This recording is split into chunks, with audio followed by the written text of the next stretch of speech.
तो दोस्तों अब हम ये देखते हैं कि कैसे जो मिस्टर डोनाल्ड ट्रंप है यूएसए के प्रेसिडेंट, वो आए दिन हमेशा सेंसिटिव न्यूज़ देते रहते हैं और ऐसी बातें करते हैं जिससे हमेशा मीडिया कवरेज उनको मिलता रहता है। उनके स्टेटमेंट्स और उनकी कथनी और करनी में इतना डिफरेंस है कि जो फॉरेन पॉलिसी होती है किसी देश की, वो पूरे एक इस बैलेंस से लेकर दूसरे बैलेंस पे वो हमेशा वाइब्रेट करती रहती है। उनके संग ऐसे कहा जाता है कि काफ़ी एक सीनियर अमेरिकन फेलोज ने कहा था कि यूएस पे कभी भी ट्रस्ट नहीं करना चाहिए, America should never be trusted, और ये देखने को भी हमें मिलता है। अब हम लोग बात करें कि जो यूएस ने टैरिफ लगाए हैं इंडिया के ऊपर, उस टैरिफ का क्या प्रभाव पड़ रहा है इंडिया के सेक्टर के ऊपर इन जनरल, और कैसे हम इस टैरिफ के प्रभाव से उभरने का प्रयास कर रहे हैं। तो अब हम इस पे आगे चर्चा करते हैं। अब आप लोग बहुत ध्यान दीजिएगा कि जो यूएस ने टैरिफ लगाया है, उसको अगर आप इस तरह से देखेंगे कि डिफरेंट डिफरेंट, आप ये मान के चलो जो डिफरेंट डिफरेंट सेक्टर्स होते हैं उन पे डिफरेंट डिफरेंट इम्पैक्ट पड़ता है। और यूएस ने एक जनरलाइज टर्म टैरिफ यूज़ किया है और 3% से उन्होंने बढ़ाते हुए 50% तक टैरिफ अपना डिक्लेयर कर दिया है। अब ये जो डिफरेंट डिफरेंट स्टेप्स के जो टैरिफ वॉर है, इसको मिटिगेट करने के लिए इंडिया भी पीछे नहीं हटा और इंडिया ने बहुत सारे कदम उठाए हैं। अगर हम लोग बात करें 2024 की, तो 2024 में जो हमारा ट्रेड था वो अप्रॉक्सीमेट $91 बिलियन का था और टैरिफ जो था वो अप्रॉक्स 3% था। बट इसी यूएस ने जब इसी टैरिफ को 3% से बढ़ाकर 50% से कर दिया है, तो तकरीबन हमारा जो $60 बिलियन का जो हमारा ट्रेड है उस पर अमूमन आराम से इफेक्ट पड़ने वाला है।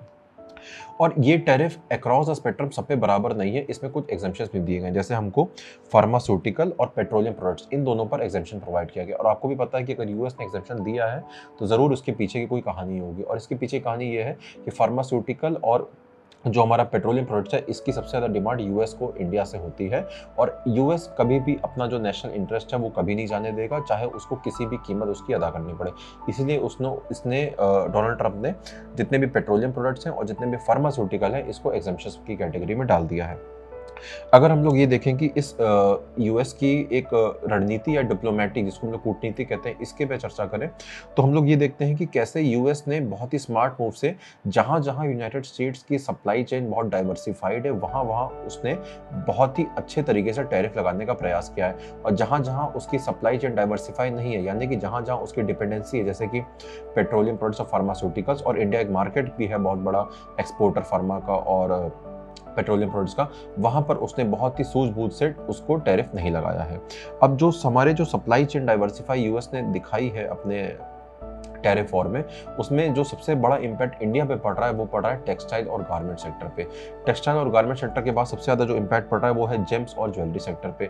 जेम्स और ज्वेलरी सेक्टर के बाद इम्पैक्ट पड़ रहा है तो वो है श्रिम्प फार्मिंग, जो श्रिम्प फिश होती है आंध्र प्रदेश की, कोस्टल और इनलैंड, उस पर सबसे ज़्यादा इम्पैक्ट पड़ रहा है। उसके साथ साथ जितने भी कारपेट और फर्नीचर वाली इंडस्ट्रीज हैं उन पर भी सबसे ज़्यादा इम्पैक्ट इस टैरिफ वॉर का पड़ रहा है। अमूमन अगर हम ये कहते हैं कि अगर हम इसको कैटेगराइज करें तो ये जितने भी लेबर इंटेंसिव सेक्टर्स हैं, जितने भी, ध्यान दीजिएगा, लेबर इंटेंसिव सेक्टर्स हैं, इन पे सबसे ज़्यादा अगर यूनाइटेड स्टेट्स के टैरिफ की वॉर का जो इम्पैक्ट पड़ रहा है वो इन्हीं सेक्टर्स पे पड़ रहा है। तो इंडिया को अब कुछ ऐसे कदम उठाने ही पड़ेंगे जिससे कि ये इन पांचों पर इम्पैक्ट ना पड़े और इंडिया जो है वो इस आपदा में अवसर, जिसे कहते हैं कि हम लोग we are waiting for a in a disaster, we are waiting for an opportunity, तो आपदा में अवसर जैसे क्रिएट करना कहते हैं। तो इंडिया ने वही कुछ 5 कदम या 6 कदम उठाए, हम लोग इस पर चर्चा करेंगे।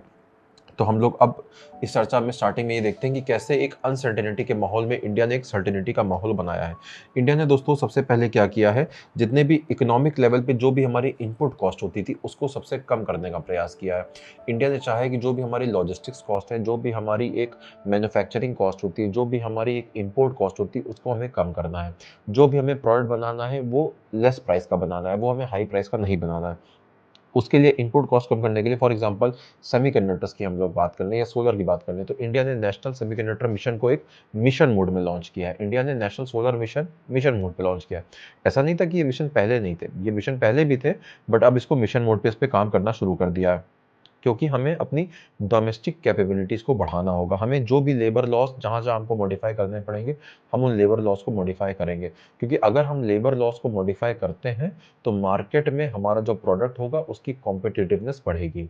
मार्केट में किसी प्रोडक्ट की कॉम्पिटिटिवनेस तब बढ़ती है जब हमारी इनपुट कॉस्ट कम होती है, जब हमारे लेबर लॉस जितने भी हैं वो जस्टिफाइड है। लेबर लॉस में हमने बहुत सारे एग्जेम्पशंस प्रोवाइड किए होने चाहिए।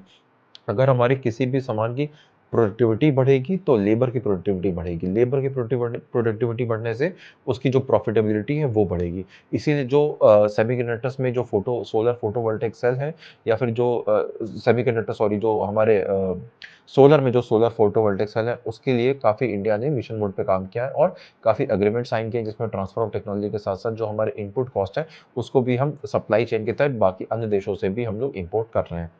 दूसरे नंबर पे जो हमने बात करी है वो बात करी है रिवर्स इंजीनियरिंग की। ध्यान रखिएगा, चाइना ने अपने 1980s और अपने 1990s में इसी मॉडल पे काम करके आज उसने ग्रोथ बहुत अच्छी हासिल करी है। तो इंडिया भी अब जितने भी IITs हैं, NITs हैं, जितने भी हमारे रीजनल इंजीनियरिंग कॉलेजेस हैं, उसमें भी उसने एक रिवर्स इंजीनियरिंग को प्रमोट करने के लिए गवर्नमेंट ऑफ इंडिया ने काफ़ी अहम स्टेप्स लिए हैं। और ध्यान दीजिएगा कि यही रिवर्स इंजीनियरिंग है जो इंडिया ने फार्मास्यूटिकल सेक्टर में दिखाई है, पेट्रोलियम प्रोडक्ट्स में दिखाई है, कि जिसके हम बहुत ही लीडर एक मार्केट शेयर में हमारा एक बहुत बड़ा एक मार्केट कैप है। इसी रिवर्स इंजीनियरिंग को इंडिया ने दिखाया है अपने डिजिटल पब्लिक इंफ्रास्ट्रक्चर में, DPI, जैसे कि हमारा जन धन आधार योजना, हमारा जो एक जनधन आधार के साथ साथ जो हमारा एक डायरेक्ट बेनिफिट ट्रांसफ़र है, कैसे ये ग्लोबल साउथ के लिए एक बहुत बड़ी अपॉर्चुनिटी बन के उभरता है, कैसे हमारे यहाँ जो UPI है और जो ग्लोबल साउथ का पेमेंट सिस्टम है कैसे वो एक इंटीग्रेट होगा। इसीलिए रिजर्व बैंक ऑफ इंडिया ने प्रोजेक्ट नेक्सस के तहत भी बाकी देशों में जाकर इस प्रोजेक्ट को एक बहुत ही स्पीड, एक गति प्रोवाइड करी है। उसके संग संग अगर हम लोग ये देखते हैं कि जितने भी हमारे टेक्नोलॉजी में जितने भी ब्लूप्रिंट है, उसके लिए इंडिया ने बहुत अच्छा काम किया। टेक्नोलॉजी में ब्लूप्रिंट कहने का मतलब होगा कि जैसे जितने भी हमारे पंप्स हैं, जितने भी मोटर्स हैं, जितने भी हार्डवेयर्स हैं, जितने भी मशीन टूल्स हैं, इन सब में जितनी भी टेक्नोलॉजी लग रही है उस सब में हम लोग रिवर्स इंजीनियरिंग का यूज़ करेंगे। अगर हम रिवर्स इंजीनियरिंग का बहुत अच्छा यूज़ कर लेते हैं तो इसके लिए हम एक इंटरनेशनल लेवल पे एक open access engineering blueprint develop करेंगे। अगर हम लोग इंटरनेशनल लेवल पे open access engineering blueprint develop कर लेंगे तो कहीं ना कहीं ये वेस्टर्न नेशंस की जो हेजेमनी है उसको वो कंट्रोल करेगा, चाहे वो टेक्नोलॉजी हो, चाहे वो इनपुट कॉस्ट हो, चाहे वो रॉ मटेरियल हो, चाहे वो रिसोर्सेस हो, या कोई भी एक कॉस्ट हो, हम कहीं ना कहीं उस कॉस्ट को कम कर देंगे।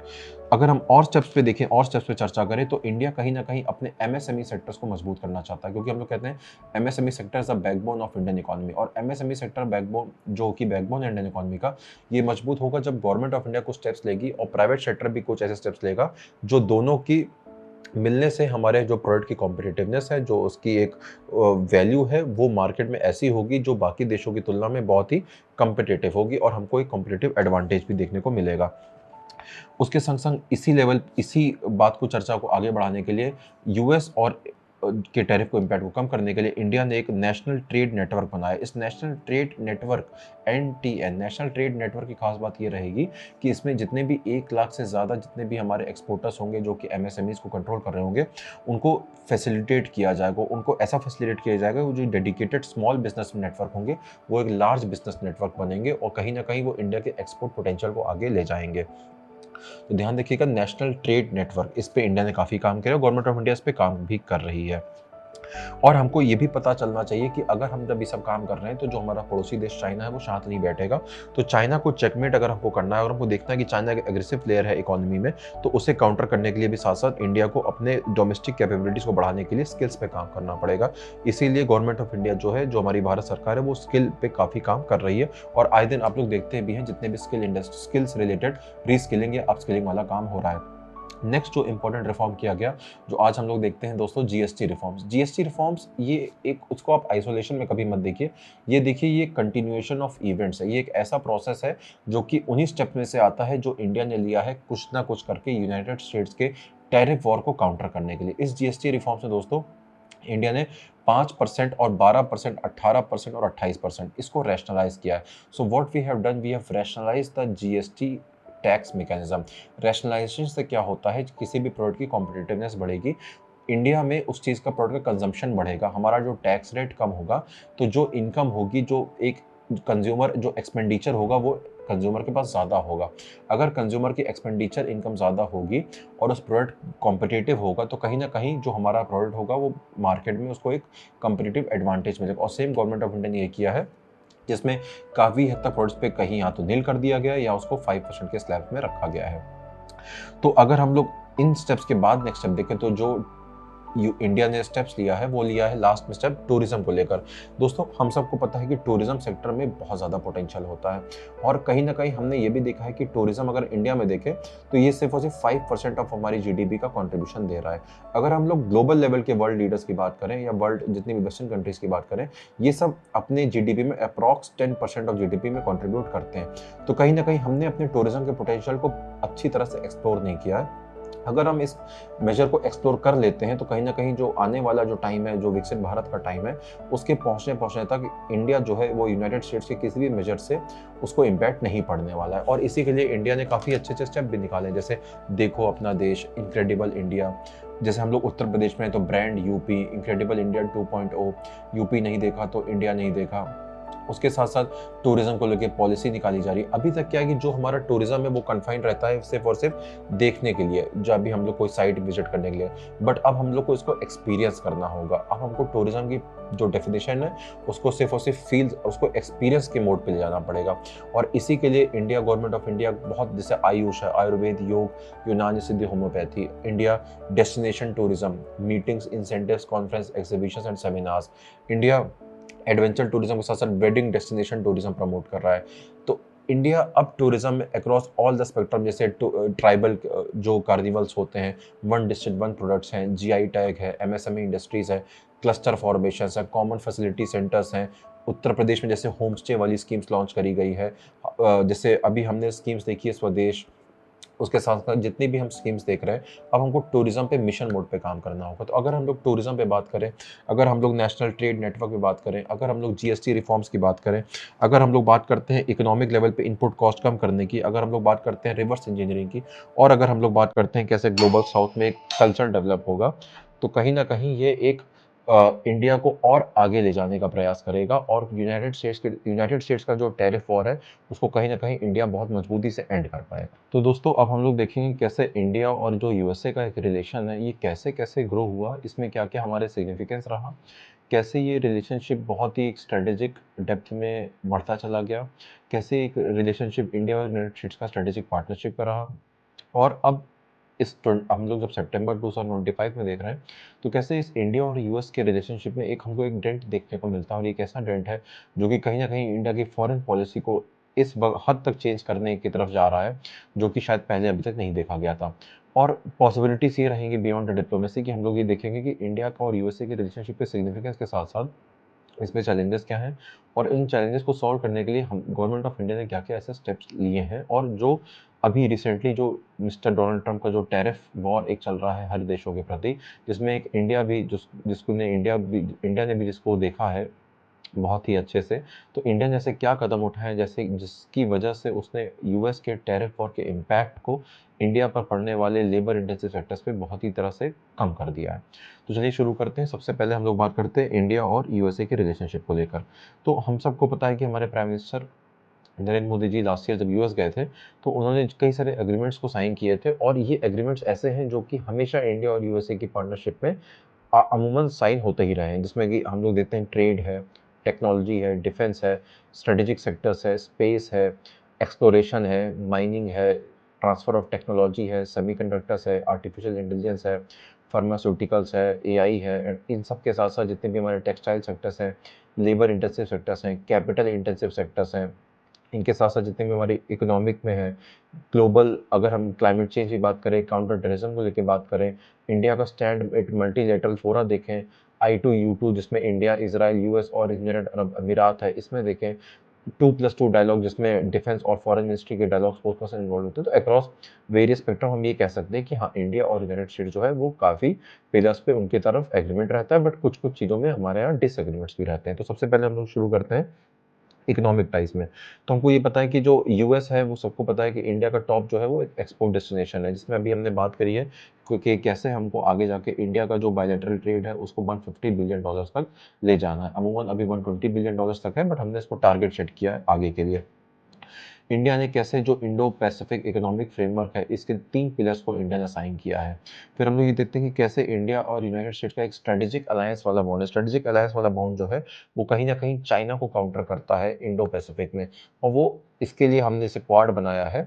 तो क्वाड के साथ साथ हमने forum for Indo Pacific island countries भी बनाया है। हमने इसके साथ साथ ये भी देखा है कि कैसे चाइना को काउंटर करने के लिए इंडिया और यूएस एक साथ आ रहे हैं, क्वाड के साथ साथ I2UT में आ रहे हैं। उसके साथ साथ हमने ये भी देखा है कि कैसे हम लोग एक free and open and inclusive एक rules based Indo Pacific develop करने का प्रयास कर रहे हैं।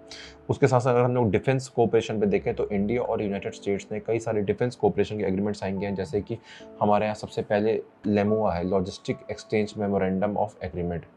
सेकेंड है बायलैटरल एक्सचेंज कोऑपरेशन एग्रीमेंट, जिसको हम लोग बीका कहते हैं। और थर्ड है कोमकासा। कोमकासा एक ऐसा एग्रीमेंट है जिसको हम लोग कहते हैं communications and compatibility and security agreement. Communications, compatibility and security agreement. तो ये 3 एक बेसिक फाउंडेशंस एग्रीमेंट है जिसमें इंडिया और यूएस ने आमतौर पर हमेशा से एक तरह से ये कह सकते हैं कि अपनी तरफ से सिमिलैरिटी और पैरेलल लाइंस डेवलप की है।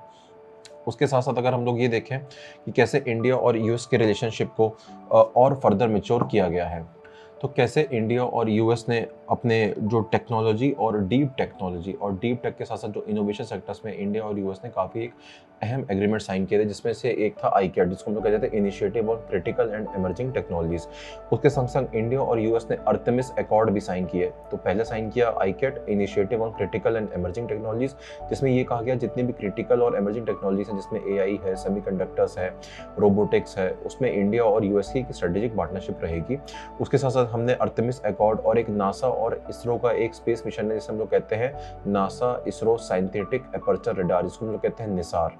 तो ये निसार मिशन में इंडिया और यूएस के एक बहुत महत्वपूर्ण हम लोग को देखने को एक रिश्ता मिला है।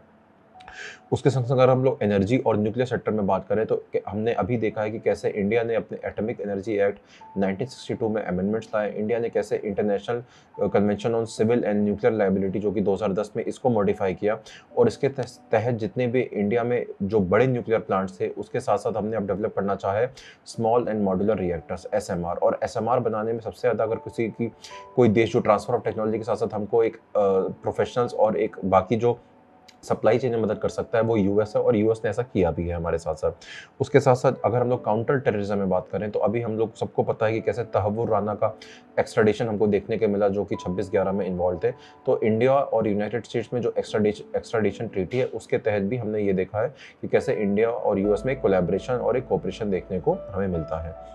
उसके संग संग ग्लोबल सपोर्ट में अगर हम बात करें तो इंडिया और यूएस ग्लोबल सपोर्ट में जैसे यूनाइटेड नेशन सिक्योरिटी काउंसिल, उसके संग संग नेशनल जो हमारा न्यूक्लियर सप्लाई ग्रुप है या फिर इंटरनेशनल एनर्जी एजेंसी है, इन तीनों एजेंसी में इंडिया और यूएस ने आपस में काफ़ी हद तक कोलैबोरेट किया है। अगर हम लोग क्लाइमेट एक्शन की बात करें तो इंडिया का जैसे national action plan on climate change है, state action plan on climate change है, district action plan on climate change है। इंडिया ने अपने क्लाइमेट चेंज को इम्पैक्ट के लिए बहुत मिशंस चलाए हैं। उन मिशंस के तहत जैसे एग्जाम्पल प्रोजेक्ट लाइफ है या फिर इंटरनेशनल बिग कैट अलायंस है। तो इंडिया एक इन्वायरमेंटल मूवमेंट को लेकर काफ़ी एक बहुत ही सजग देश रहा है। साथ ही साथ यूनाइटेड स्टेट्स ने भी अपनी जितनी भी टेक्नोलॉजी या जितने भी हमारे पास ये कह सकते हैं कि जो मेजर्स थे उसको कहीं ना कहीं इंडिया के साथ शेयर किया है। और इसी के लिए हम लोग कहते हैं कि इंडिया और यूनाइटेड स्टेट्स की एक क्लीन एनर्जी पार्टनरशिप है। और ये जो क्लीन एनर्जी पार्टनरशिप है कोट अनकोट ये बहुत इंपॉर्टेंट रही है। जितने भी हमने टेक्नोलॉजी इन्वायरमेंटल मूवमेंट्स देखे हैं जिसमें हम लोग ये कह सकते हैं कि हमको कुछ भी करके ग्लोबल वार्मिंग और क्लाइमेट चेंज पे कम कंट्रोल करना है। लेकिन एक हमला हास्यास्पद ये भी आयरनी ये भी है कि कैसे यूनाइटेड स्टेट्स खुद ही जो है वो पेरिस एग्रीमेंट से बाहर होता जा रहा है, और क्लाइमेट चेंज पे बिल्कुल भी उसका एक जो पहले उसका एक स्टैंड था वो डायमेट्रिकली पूरा अपोजिट हो चुका है। इसके संग संग अगर हम लोग इंडस्ट्रीज को देखें तो कैसे मतलब बहुत सारी ऐसी इंडस्ट्रीज हैं जिसमें यूएस और इंडिया ने MOU साइन किए हैं। वो ऐसे MOUs हैं जो कि memorandum of understanding semiconductor units के लिए है। वो मेमोरेंडम ऑफ अंडरस्टैंडिंग इन्होंने जो हमारे जितने भी टेक कंपनीज हैं उसके लिए साइन किए गए हैं, जैसे कि हम लोग सेमीकंडक्टर फैब्रिकेशन प्लांट्स हैं या फिर जो भी क्वाड लिंक्ड इनिशिएटिव हैं उनमें भी साइन किए हैं।